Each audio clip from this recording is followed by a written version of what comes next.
სოფლიო სავაჭრო რუკა იცვლება. სანქცირებული რუსეთი, იზოლირებული ირანი, სუეცის არხზე დამოკიდებული ევროპა, სადაც ჰუსიტების თავდასხმების გამო გადაზიდვები ფერხდება და ახლად დაზავებული სომხეთი და აზერბაიჯანი. სწორედ ამ პირობებში მკვიდრდება ახალი მარშრუტი, შუა დერეფანი, რომელიც ჩინეთს ევროპასთან სამხრეთ კავკასიის გავლით აკავშირებს. საინტერესოა, საიდან გაჩნდა შუა დერეფნის იდეა?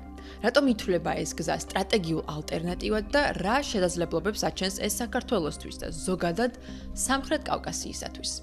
შემოწმე ხარ თუ არა ჩემი გამომწერი და დავიწყოთ. მე ქეთევან ჭინჭარაძე ვარ, ეს კი დამოუკიდებელი ანალიტიკური ინიციატივა ცნობისთვის. შუა დერეფნის იდეა თურქეთმა 2000-იანი წლების ბოლოს წამოაყენა, როგორც მისი მორიგი გეგმა გადაიქცეს ევროკავშირთან ვაჭრობის უმნიშვნელოვანეს ჰაბად. თუმცა ცენტრალურ აზიაში, კასპიის ზღვის რეგიონსა და სამხრეთ კავკასიაში სატრანსპორტო ინფრასტრუქტურის შექმნა რთული და გრძელვადიანი პროცესი აღმოჩნდა.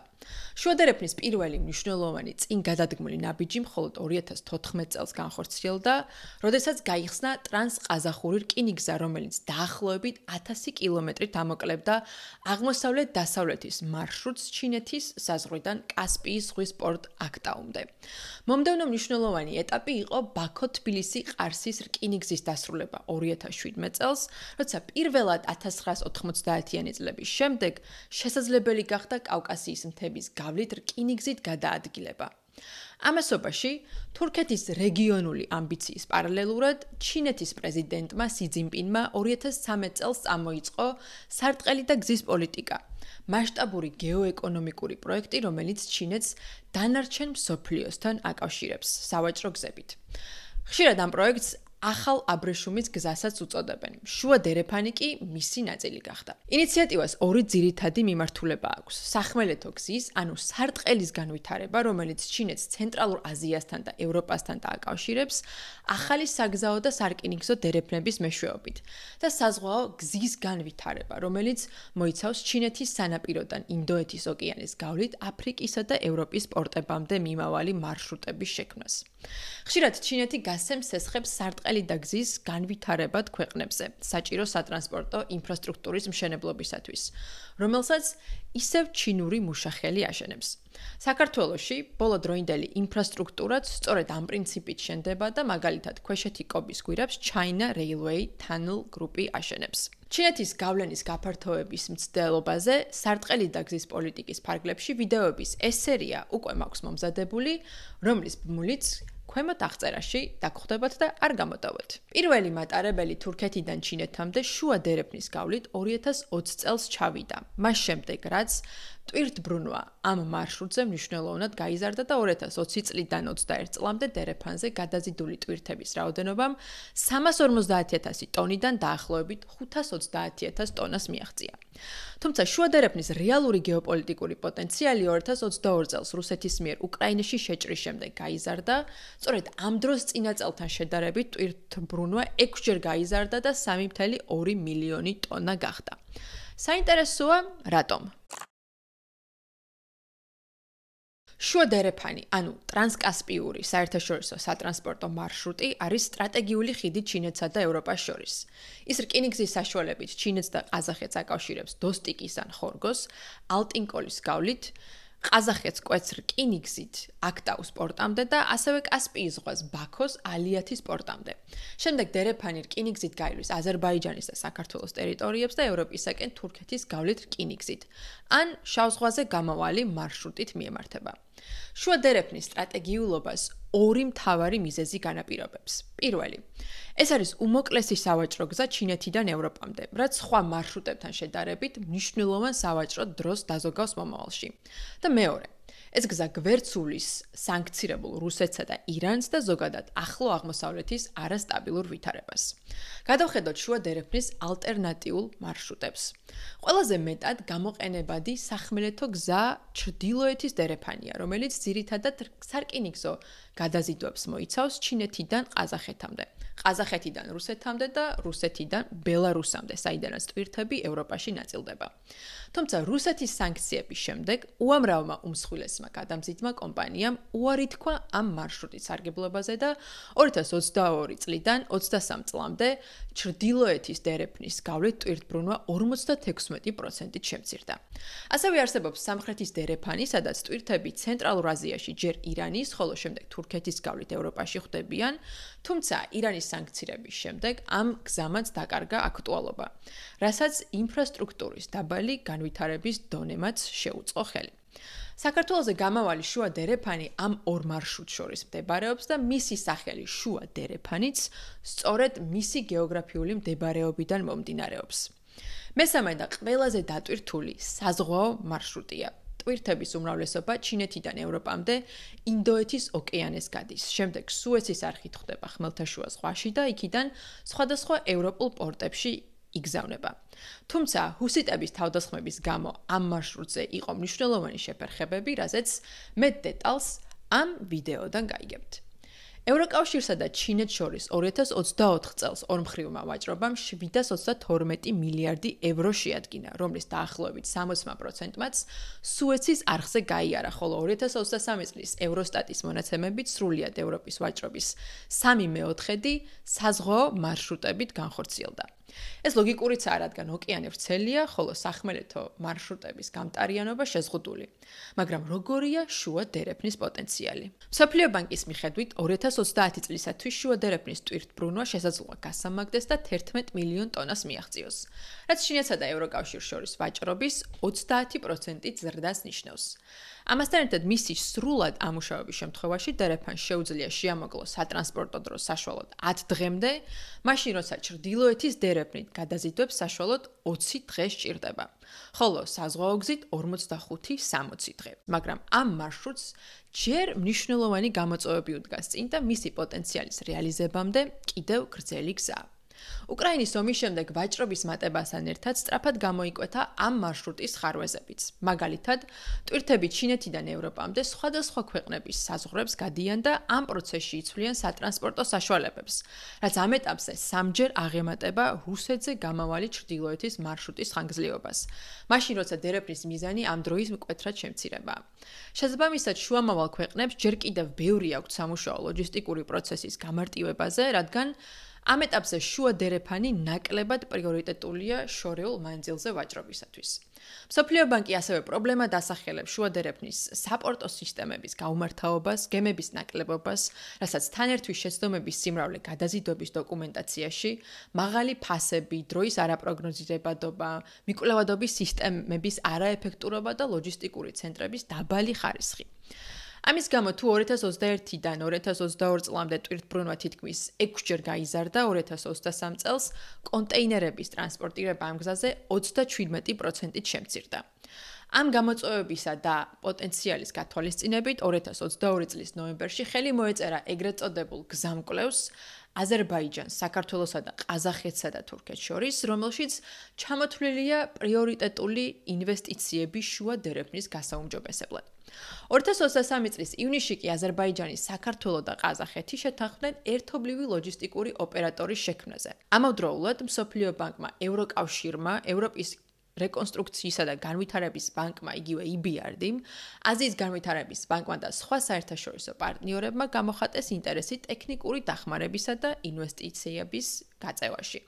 რა თქმა უნდა, დასავლეთის მხარდაჭერა არ უნდა გაგვიკვირდეს, რადგან ევროკავშირისათვის ჩინეთი ამერიკის შემდეგ სიდიდით მეორე სავაჭრო პარტნიორია და შუა დერეფნის წარმატება პირდაპირ კავშირშია მათი ლოჯისტიკური გზების დივერსიფიცირებასთან და მომარაგების ჯაჭვის სტაბილურობასთან, განსაკუთრებით რუსეთისა და ირანის სანქციების პირობებში. შესაბამისად, შუა დერეფანს და მასში საქართველოს ჩართულობა შეერთებული შტატების უჭერს მხარს. ამერიკა ასევე მხარს უჭერს ეგრეთ წოდებულ ზანგეზურის დერეფანს, რომელიც შესაძლოა საქართველოზე გამავალი მარშრუტის კონკურენტი აღმოჩნდეს. ამიტომ ესეც უნდა განვიხილოთ. თუ ვიდეოს ჯერ კიდევ უყურებ, ესე იგი გეოპოლიტიკა გაინტერესებს, ამიტომ გამოიწერე ცნობისთვის და გახდი ჩვენი მაყურებელი. ზანგეზურის დერეფნის განვითარება სომხეთ-აზერბაიჯანის დაპირისპირების ერთ-ერთი ცენტრალური საკითხი იყო, თუმცა 2025 წლის აგვისტოს თეთრ სახლში ისტორიული სამშვიდობო მოლაპარაკება შედგა და გავრცელებული ინფორმაციით ამ სატრანსპორტო გზას ამერიკული კომპანიები განავითარებენ. მაგრამ რატომ იყო დერეფნის განვითარება აქამდე ასეთი კონტროვერსიული? ეს ნახიჩევანია, აზერბაიჯანის ავტონომიური რეგიონი, რომელსაც სომხეთის სამხრეთ რეგიონი ჰყოფს აზერბაიჯანის ძირითადი ნაწილისაგან. საბჭოთა კავშირის დროს რუსეთსა და თურქეთს შორის გაფორმებული მოსკოვის და ყარსის ხელშეკრულებების თანახმად ნახიჩევანი ოფიციალურად გადაეცა აზერბაიჯანს, როგორც ავტონომიური რესპუბლიკა და ამას დაერთო თურქეთის პირობაც, რომ ის არასდროს გახდებოდა სომხეთის ნაწილი. თურქეთს ეს ნაბიჯი აწყობდა, რათა აზერბაიჯანი დაემეზობლებინა, მიეღო სახმელეთო კავშირი კავკასიასა და ცენტრალურ აზიასთან და შეეზღუდა სომხეთის გავლენა რეგიონში. ამავე პერიოდში სომხეთის დასავლეთით საბჭოთა კავშირმა სომხებით დასახლებული მთიანი ყარაბაღი ავტონომიურ რესპუბლიკად გამოაცხადა, რაც თავის მხრივ იყო საბჭოთა კომპრომისი სომხებისა და აზერბაიჯანელების დაპირისპირების თავიდან ასაცილებლად. თუმცა საბჭოთა კავშირის დაშლის შემდეგ ეთნიკური კონფლიქტები აღმოცენდა. აზერბაიჯანის პრეზიდენტი ილჰამ ალიევი ამტკიცებდა, რომ ბაქოს ჰქონდა უფლება მიეღო უმოკლესი სახმელეთო კავშირი საკუთარი ტერიტორიის შიგნით, თანაც პასპორტისა და საბაჟო კონტროლის გარეშე. ფაშინიანის მთავრობა ნაწილობრივ ღია იყო ამ ნაბიჯისათვის, თუმცა უარს ამბობდა პასპორტ კონტროლის გაუქმებაზე, რადგან ამას სომხეთის სუვერენიტეტის საფრთხედ აღიქვამდა. ამჟამად ნახიჩევანში მიმავალი აზერბაიჯანული სატრანსპორტო ნაკადი ირანის ტერიტორიაზე გადის, მაგრამ გზის სიგრძისა და სირთულეების გამო უმეტესობა ფრენას ამჯობინებს, თუმცა თვითმფრინავებიც ირანის საჰაერო სივრცით სარგებლობენ. ეს ყველაფერი კი სულ რაღაც ამ 53 კილომეტრიანი მონაკვეთის მიუწვდომლობის გამო, რომლის გავლასაც რეალურად 1 საათიც არ სჭირდება. ეგრეთ წოდებული ზანგეზურის დერეფნის მისია სწორედ აზერბაიჯანის ძირითადი ნაწილის ნახიჩევანთან დაკავშირებაა. სომხეთი, როგორც ხმელეთით შემოსაზღვრული ქვეყანა, დღეს ვაჭრობას მხოლოდ საქართველოსა და ირანის გავლით ახერხებს, რაც მის ეკონომიკურ განვითარებას აფერხებს. ამიტომ სავაჭრო სარკინიგზო ინფრასტრუქტურის განვითარება და თურქეთთან და აზერბაიჯანთან დაკავშირება მისთვისაც მნიშვნელოვანია. საბჭოთა პერიოდში ბაქო ნახიჩევან სარკინიგზო სისტემით უკავშირდებოდა და მეღრიში სომხეთის სამხრეთში რკინიგზის სადგურიც ფუნქციონირებდა, თუმცა ბოლო მატარებელი იქ 1993 წელს გაჩერდა.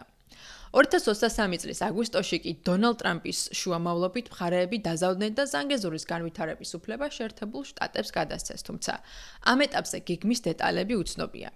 ვიცით მხოლოდ ის, რომ ამ გზას დაერქმევა ტრამპის გეგმა საერთაშორისო მშვიდობისა და კეთილდღეობისათვის. ეს კი საქართველოსათვის ნიშნავს ახალი კონკურენტის გამოჩენას. ეს კიდევ ერთი სახმელეთო გზა იქნება კასპიის ზღვიდან თურქეთამდე და თუ აზერბაიჯანი შეძლებს მატარებლების პასპორტ კონტროლის გარეშე გატარებას სომხეთის სამხრეთით, ნახიჩევანის მიმართულებით, ეს კიდევ უფრო გაამარტივებს ტვირთების ტრანსპორტირებას. გადამზიდმა კომპანიებმა კი შესაძლოა საქართველოს ნაცვლად სატრანზიტოდ სწორედ სომხეთზე გავლა ამჯობინონ. თუმცა იქიდან გამომდინარე, რომ ტვირთებზე მოთხოვნა უფრო მაღალია, ვიდრე ამჟამინდელი შუა დერეფნის გამტარიანობა, ზანგეზურის დერეფანმა შესაძლოა უფრო გაზარდოს დერეფნის ეფექტურობა და დროთა განმავლობაში საქართველომ მაღალი ხარისხის სერვისის შეთავაზებით გაუწიოს ზანგეზურს კონკურენცია. ასევე არ უნდა დაგვავიწყდეს, რომ სომხეთს არ აქვს შავ ზღვაზე გასასვლელი და კომპანიები, რომლებიც საზღვაო გადაზიდვებს ამჯობინებენ, ისევ საქართველოზე გადაამისამართებენ ტვირთებს. ეს კი კიდევ ერთი მიზეზია, რატომა ანაკლიის პორტის დროულად აშენება მნიშვნელოვანი. თუმცა ჯერ ამ მიმართულებით პროგრესი არ ჩანს, მიუხედავად იმისა, რომ 2024 წელს ტენდერში ჩინურ-სინგაპურულმა კონსორციუმმა უკვე გაიმარჯვა. საბოლოო ჯამში, მოახდენს თუ არა შუა დერეფანი გარდატეხას მსოფლიო ვაჭრობაში. ცალსახაა, რომ შუა დერეფანი, რომლის ნაწილიც გახდება ზანგეზურიც, სამხრეთ კავკასიის როლს ზრდის გლობალურ ვაჭრობაში და ამაღლებს რეგიონის გეოპოლიტიკურ მნიშვნელობას. თუმცა შუა დერეფნის ლიმიტირებული სატრანზიტო შესაძლებლობებიდან გამომდინარე, მისი მნიშვნელობა უფრო რეგიონალურია, ვიდრე გლობალური. როგორც აღვნიშნე, 2030 წლისათვის ნავარაუდებია, რომ ეს დერეფანი 11 მილიონ ტონა ტვირთს გაატარებს ჩინეთსა და ევროკავშირს შორის, რაც ამჟამინდელ ტვირთბრუნვაზე 3-ჯერ მეტი იქნება. თუმცა ეს მაინც 10-ჯერ ჩამორჩება რუსეთზე გამავალ ჩრდილოეთის დერეფანს. მსოფლიო ბანკის მიხედვით, თუნდაც დერეფნის სრული პოტენციალის რეალიზების შემდეგ, ეს იქნება ევროპასა და აზიას შორის ვაჭრობის მაქსიმუმ 40%. ამასთან ერთად 2030 წლისათვის ტვირთბრუნვის დაახლოებით 60% შუა დერეფნის ფარგლებში მონაწილე ქვეყნებს შორის განხორციელდება, ხოლო ტრანზიტული გადაზიდვები იქნება მხოლოდ 40%. კვლევები დერეფნის გამტარიანობაზე ანაკლის პორტისა და ზანგეზურის განვითარების შემთხვევაში ჯერ კიდევ ჩასატარებელია, მაგრამ ჯერ არც ანაკლის პორტის მშენებლობა დაწყებულა და არც ზანგეზურის დერეფანზე ვიცით დეტალები. ამიტომ ამ პროცესს წლები დასჭირდება. რომ შევაჯამოთ, დერეფნის სრულად ამუშავება საგრძნობლად გაზრდის სამხრეთ კავკასიის ეკონომიკას და გაამარტივებს ამ მარშრუტზე მდებარე ქვეყნებს შორის ვაჭრობას. მაგრამ მას მცირე წილი ექნება მულტიმილიარდიან ვაჭრობაში ჩინეთსა და ევროკავშირს შორის. ამიტომ ვაჭრობის უდიდესი ნაწილი ისევ ინდოეთის ოკეანის გავლით განხორციელდება. რაც იმას ნიშნავს, რომ შუა დერეფანი არის დივერსიფიცირების კარგი საშუალება, მაგრამ არა გლობალური პანაცეა. ვიდეოს ბოლოს მადლობას ვუხდით ჩვენს ერთგულ მაყურებელს, თქვენ კი თუ გეოპოლიტიკა გაინტერესებთ და არხი ჯერ კიდევ არ გამოგიწერიათ, გეტყვით რომ ცნობისთვის არის დამოუკიდებელი ინიციატივა სპონსორის გარეშე და განვითარებაში მხოლოდ თქვენი თანადგომა გვეხმარება. ამიტომ შემოვერთდით ჩვენს ათასობით მაყურებელს. უფრო მრავალფეროვანი კონტენტისთვის გამომყევით Instagram-ზე, TikTok-ზე, X-ზე და Spotify-ზე. შევხვდებით ამ ვიდეოში, სადაც სომხეთისა და აზერბაიჯანის ურთიერთობებზე უფრო მეც გაიგებთ.